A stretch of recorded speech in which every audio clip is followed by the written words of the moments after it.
Bonjour à tous, aujourd'hui je viens vous présenter la palle de mon challenge que j'ai créé qui est le Ghibli Challenge et qui du coup, comme il se déroule pour le mois de juillet et août, ce sera également ma palle de l'été, donc je vais vous présenter tout ça. C'est une pile à lire à titre indicatif mais je ne suis pas sûre de la respecter exactement, mais au moins ça vous donnera une idée de ce que j'ai envie de lire cet été et de ce que je vais utiliser pour valider mes items. Tout d'abord, avant de commencer, j'avais envie de vous montrer ce petit magazine qui, du coup, c'est la 7ème obsession. Je suis pas du tout magazine d'habitude, mais là, c'est un numéro spécial justement sur les films de Miyazaki du studio Ghibli. Donc, si ça peut vous intéresser, le numéro, c'est celui de... C'est celui de mai-juin 2020, donc si vous le voulez, dépêchez-vous de vous le procurer parce qu'il ne sera plus disponible. J'ai eu la chance de le trouver le dernier chez mon marchand de journaux, mais vraiment il n'y en a pas beaucoup, donc foncez si ça vous intéresse. Alors on commence tout de suite avec l'item Nausicaa de la Vallée du Vent où il faut lire un livre où le héros est un justicier, donc j'ai choisi le tome 3 de Sword Art Online Phantom Bullet de Reiki Kawahara, qui est une de mes séries préférées en animé, même si je sais très bien qu'il est très controversé parce qu'il n'est pas, il est loin d'être parfait, mais moi je l'adore, il est dans mon cœur et ça restera comme ça. Donc même si je connais l'histoire et que j'ai déjà vu cette saison un nombre incalculable de fois, j'ai envie de me relire la version papier, donc ce sera celui-ci où Kirito est bien sûr compté comme un héros ou un justicier. Ensuite pour l'item Le Château dans le ciel où il faut que le personnage principal ait un rôle important à jouer, j'en ai choisi deux, comme ça je prendrai celui que je veux. Donc j'ai tout d'abord choisi l'intégrale de Prince captif de C.S. Paca aux éditions Brajlon, qui est un roman dans lequel il y a de l'esclavage, c'est d'ailleurs le sujet principal de cette histoire. Il y a aussi une romance, mais avant tout c'est une histoire de politique et d'esclavage. Donc là, je ne peux pas vraiment vous en dire plus, mais effectivement je sais que le personnage principal, un des deux du moins, va avoir un rôle important à jouer dans cette lutte contre l'esclavage. Donc là j'ai actuellement lu le tome 1, donc je vais sûrement lire le tome 2 pour cet item. Ou alors le tome 1 de H Princess de Laura Sébastien aux éditions Wiz chez Albin Michel, pardon. Et dans celui-ci également on sait depuis le début que la jeune fille qui est l'héroïne de ce livre, qui est prisonnière chez son ennemi et qui est complètement, au début de l'histoire, soumise à celui-ci, va se rebeller pour retrouver ses droits et récupérer surtout son trône qui lui revient de droit. Donc on a évidemment quelqu'un qui va avoir un rôle important à jouer dans cette histoire. Ensuite, pour l'item Mon voisin Totoro, dans lequel il faut que le personnage principal soit un enfant, j'ai choisi de lire le 3e et dernier tome des Sœurs Carmine de Ariel Holz, ou Holzel, je ne sais pas, qui est Dolorine à l'école, je crois. Donc c'est justement l'histoire qui va s'intéresser cette fois à la plus jeune des Sœurs Carmine, qui, j'ai vérifié, a 8 ans. Donc elle a bien moins de 10 ans, comme je l'avais demandé pour ce challenge. Et donc dans cette histoire, vous connaissez sûrement également, mais nous allons découvrir les Sœurs Carmine qui vivent à Grisaille, donc dans cette ville absolument triste et noire à la Tim Burton, mais j'ai vraiment adoré parce que ça fait vraiment une atmosphère qu'on n'a pas l'habitude de voir et c'était vraiment bien exploité. Et là cette fois-ci, voilà, on va s'intéresser à Dolorine qui est la plus jeune et à sa rentrée scolaire. Mais ça promet d'être assez sanglant. Je voulais me garder ce roman pour Halloween, mais pourquoi pas le sortir maintenant après tout. Ensuite, pour l'item Le tombeau des Lucioles, il fallait lire un livre triste qui risque de vous donner les larmes aux yeux à coup sûr. Donc pour celui-là, j'ai mis Quand la nuit devient jour de Sophie Jomain, ou encore Tu as promis que tu vivrais pour moi de Karen Pond, qui sont tous les deux des livres qui ont l'air assez émouvants de par leur sujet, qui abordent la maladie, la mort, l'euthanasie, donc des sujets assez poignants. Donc pour le coup, je pense que ça va remplir ses fonctions. Mais j'ai très hâte de les lire, sachant que j'ai en plus Tu as promis que tu vivrais pour moi en version dédicacée, donc ça me donne très envie de le lire après ma discussion avec l'autrice. Ensuite, pour l'item Kiki la petite sorcière, il faut lire un livre dans lequel le personnage principal arrive dans une nouvelle ville. Donc pour ça, je n'ai pas cherché la difficulté et j'ai pris la série de mon adolescence que je continue à lire parce que maintenant les personnages ont le même âge que moi, donc je trouve ça génial de pouvoir les suivre avec eux à travers leur vie puisque je vis un petit peu la même chose qu'eux finalement.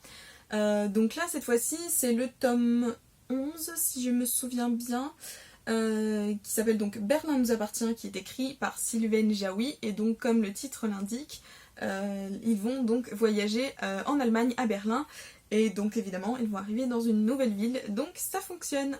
Ensuite pour l'item Porco Rosso, où il faut que le personnage puisse se métamorphoser, j'ai choisi La légende des quatre de Cassandra O'Donnell aux éditions France Loisirs, dans lequel on va suivre 4 tribus qui justement peuvent se métamorphoser en leurs animaux totems.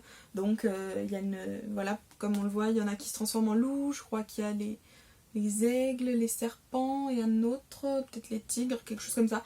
Enfin en tout cas, ça fonctionne puisqu'ils ont tous la capacité de se métamorphoser, donc ça fonctionne. On passe ensuite à l'item Si tu tends l'oreille, qui doit avoir un lien avec l'art en général, la musique, la photo, le dessin, ce que vous voulez. Alors moi j'ai choisi 2 romans également pour avoir le choix. J'ai pris L'Arrache-Mot de Judith Bouilloc, qui donc là a un rapport avec la lecture puisque c'est une bibliothécaire très connue qui a le don de pouvoir faire vivre les mots qu'elle prononce. Donc là pour le coup c'est une forme d'art, enfin, moi je considère ça comme une forme d'art, la lecture. Mais encore le tome 1 de Caraval de Stéphanie Garber qui est dans le monde du cirque, cette fois du spectacle, donc là évidemment ça fonctionne. Maintenant pour mon Ghibli préféré, Princesse Mononoke, où il faut lire un livre qui a un rapport avec la nature. Cette fois j'ai choisi Nous sommes l'étincelle de Vincent Villeminot, que j'ai également rencontré l'année dernière, qui m'a beaucoup donné envie de lire son roman. Et d'ailleurs le paradoxe c'est qu'il m'a dit d'ailleurs de ne pas regarder vraiment de quoi ça parlait et de me lancer dedans pendant au moins 2 heures pour ma première séance de lecture sur ce livre. Mais je sais qu'il traite particulièrement de la nature, donc je sais qu'il fonctionne. Mais sinon, un roman que tout le monde connaît et qui fait beaucoup de bruit sur Booktube depuis un petit moment, c'est Extincta de Victor Dixon, qui parle de la situation alarmante au niveau écologique et environnemental qui va détruire l'environnement et qui va littéralement éteindre la race humaine.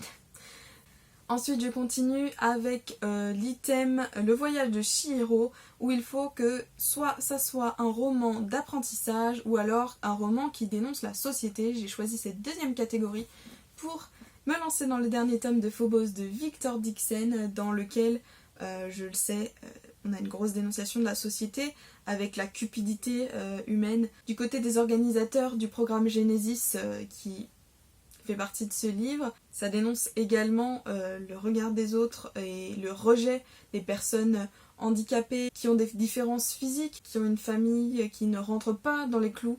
Donc tout ça, c'est dénoncé dans ce livre et avec tout plein d'autres thématiques, mais je vous les laisse secrètes pour l'instant parce que vraiment cette série vaut le coup d'être découverte, je vous le conseille à 100%.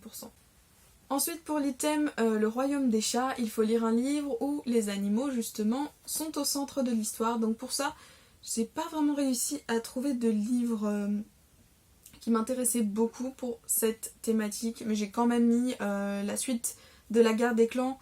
J'en suis moi toujours au cycle 1, je suis au dernier tome du cycle 1, donc de Erin Hunter.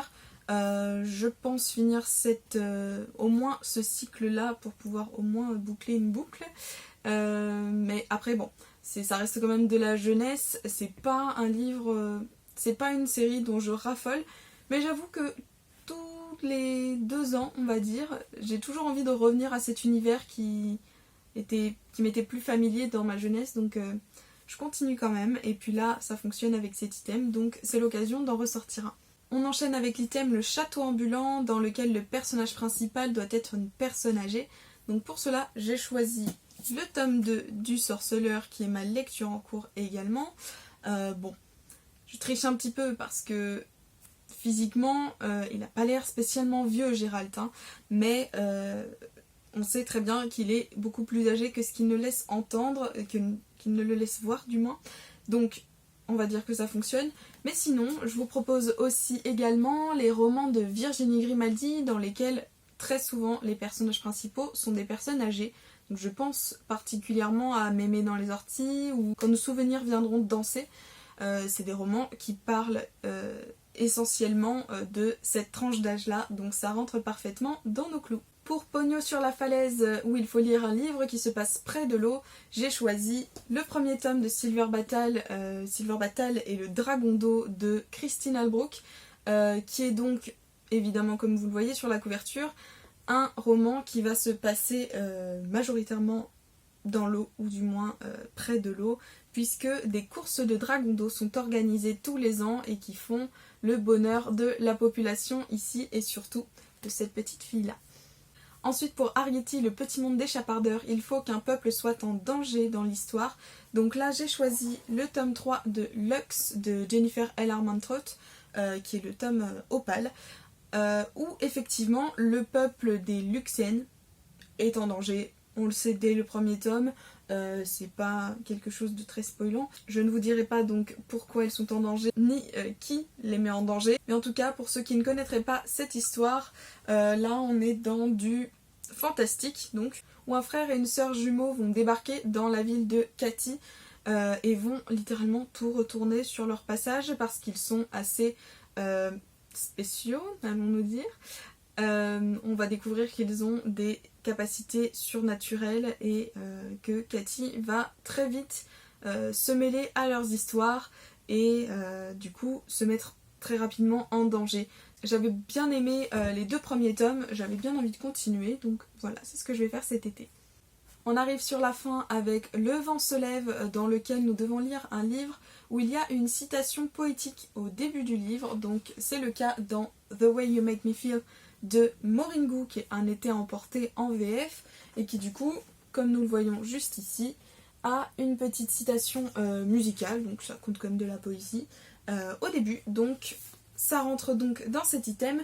Comme je vous l'ai dit dans ma petite vidéo book haul, il s'agit d'une histoire très estivale où 2 jeunes filles qui se détestent vont devoir travailler ensemble pendant tout un été pour réparer une bêtise qu'elles ont engendrée dans leur école. C'est tout doux, c'est frais, c'est pour maintenant, c'est pour l'été. Et enfin pour notre dernier item, le conte de la princesse Kaguya, nous devons lire un conte ou une réécriture de conte. Donc pour le coup on a vraiment le choix. Là je vous montre Geekerella de Ashley Poston en VO, mais vous avez également Cinder par exemple, même tous les romans de Marissa Meyer dans la série des Chroniques lunaires. Je pense également à Un palais d'épines et de roses. Enfin, il y en a énormément, vous avez vraiment le choix pour cet item là. Là j'ai celui-ci sous la main, mais je ne sais pas encore si c'est celui-ci que je vais lire.